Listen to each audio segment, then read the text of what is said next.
John, great to have you back on the program with us. You're closely watching the bond market. And so what are you looking for as 2024 comes to an end?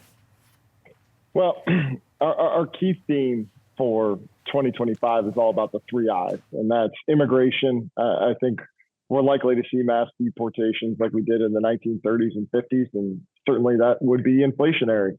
The second being income inequality. We're looking at policy that points to lower taxes and business-friendly opportunities. That leads to higher stocks, which is owned by kind of the top 10%. And then inflation. And certainly Trump is talking tough on tariffs, and we think investors should be laser focused on the inflationary impacts of policy at this point in time. And so how will that all play out in terms of what you're anticipating within the bond market, and especially as we're continuing to track as well what the Fed has to do in reaction in order to really get a gauge on how they can continue to combat inflation as they have been trying to do and already set forth that strategy, plus the other end of their dual mandate, which is maximum employment, which it sounds like there's going to be an impact on that if we do see mass deportations. Oh, absolutely. Look, like post-Fed cut, we've seen the curve shift higher across the back end. And bond investors like myself are certainly becoming concerned that there is a lack of fiscal discipline.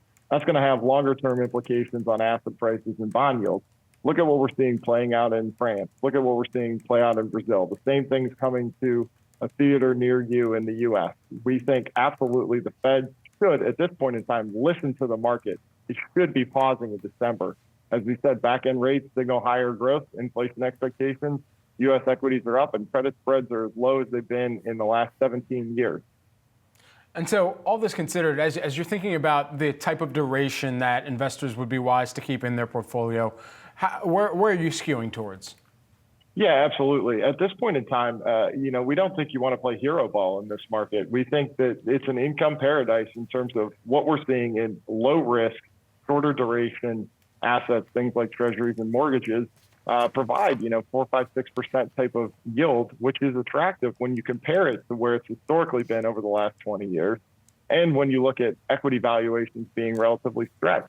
I think most of us are, certainly waiting and anticipating what we're going to see from a policy perspective. So I think it makes it hard to really go much further out on the yield and duration curve. So what we're saying is stay short, stay safe, and wait for an opportunity in 2025, because we certainly think you're going to see a lot of volatility in rates markets in 2025. John, when you hear about the actions that might be taken from some of the BRICS countries, and of course, as we're thinking about what the response is looking to be and shaping up to be from President-elect Trump, if BRIC countries were to look at the U.S. dollar and say, okay, we're considering our own alternative instead of continuing to place value on the dollar, what does that mean for then the bond market here? And then more broadly, is there a way to play that internationally that investors should be considering?